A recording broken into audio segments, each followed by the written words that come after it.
Welcome to Campfire Stories.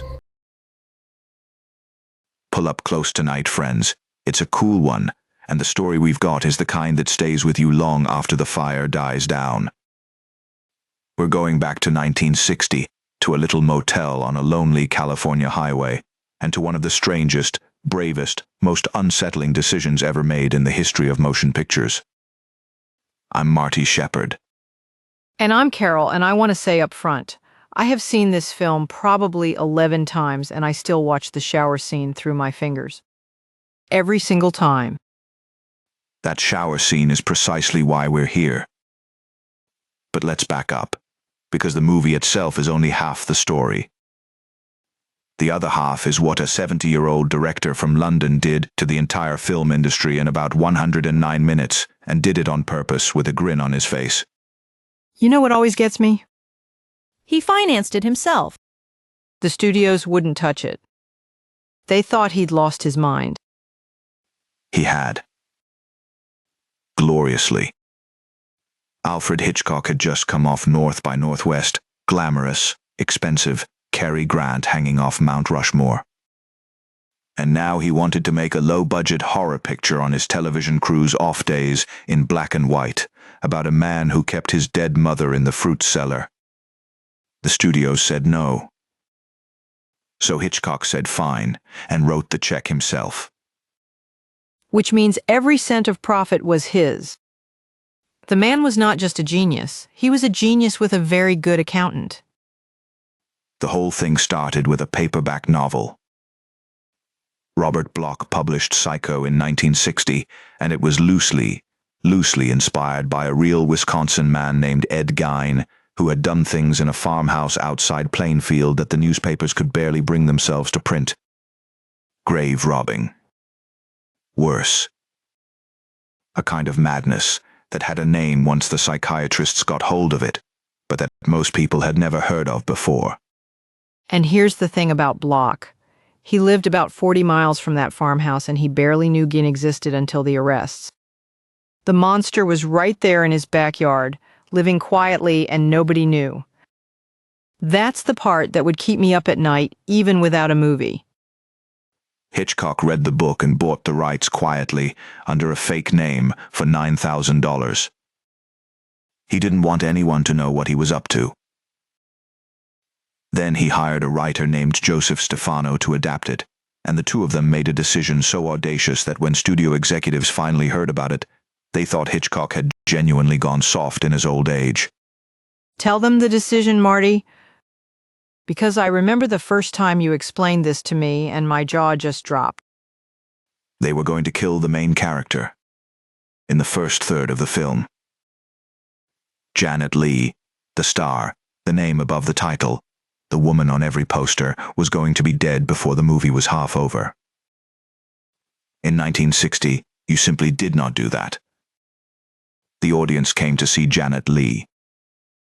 She was supposed to be safe. Hitchcock knew exactly what he was doing, and what he was doing was teaching the audience that no one was safe. Not anymore. Not in his picture. It's like that moment in a Capra film where you're absolutely certain everything is going to be fine, and then Hitchcock just reaches into the screen and flips the table. He spent a week on the shower scene alone.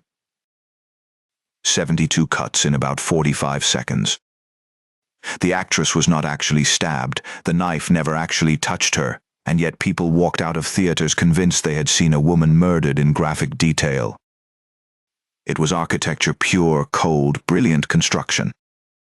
Bernard Herrmann's strings doing that screeching, shrieking thing, and your brain filling in every horror that the camera never actually showed you.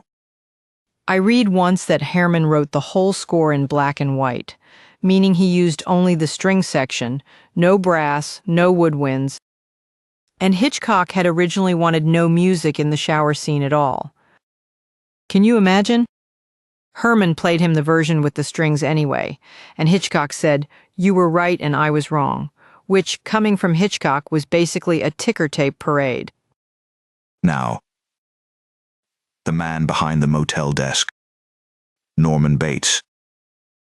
Anthony Perkins was 27 years old, boyish, nervous, charming in exactly the wrong way, the kind of young man your mother would have liked, which is rather the point. Perkins understood something that a lot of actors would have missed. Norman isn't a monster pretending to be a person. Norman is a person who has been swallowed by a monster. That's a different performance entirely. That's a tragedy dressed up in a horror story. And that's why you feel sorry for him. You shouldn't, and you do anyway. I think about that every time the film makes you complicit. You're rooting for him to clean up that bathroom, and you hate yourself for it. Hitchcock added one more trick on the way out the door. He declared that no one would be admitted to the theater after the film had begun. He hired Pinkerton guards. He put up signs. He himself recorded a message that played in theater lobbies explaining that this policy was for the audience's own good. People were furious. People lined up around the block just to see what on earth could require that kind of rule.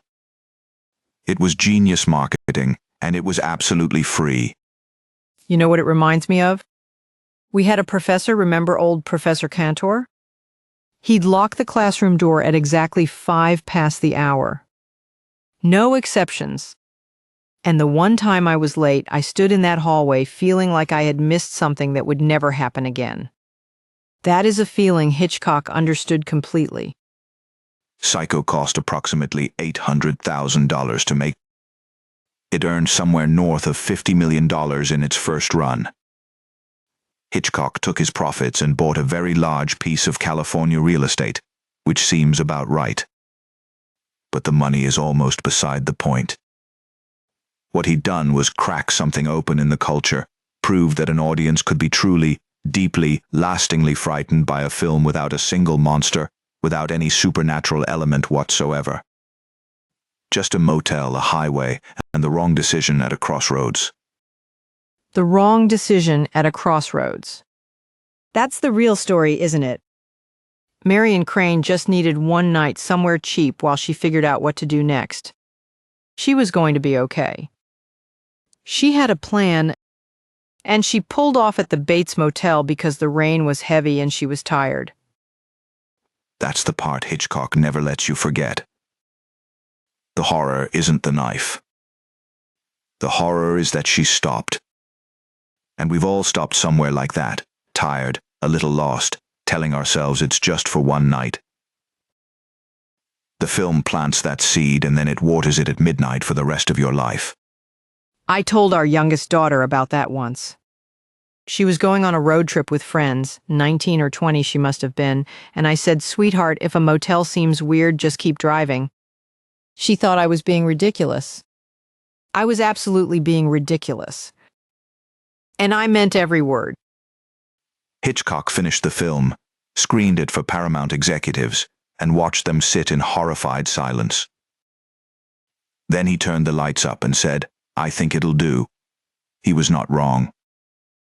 Norman Bates became a touchstone, a shorthand, an archetype, the quiet one, the polite one, the one who seems just a little too eager to help with your bags. Every suspense film made since 1960 is having that conversation. And Anthony Perkins, that poor man, lived with Norman Bates for the rest of his life. People always saw Norman when they looked at him, even decades later. There's something almost unfair about that. He gave the performance of a lifetime, and it followed him home. Some roles are like that. You play the devil convincingly enough, and people start to wonder. There's a lesson in there somewhere, and I'm not entirely sure it's a comfortable one.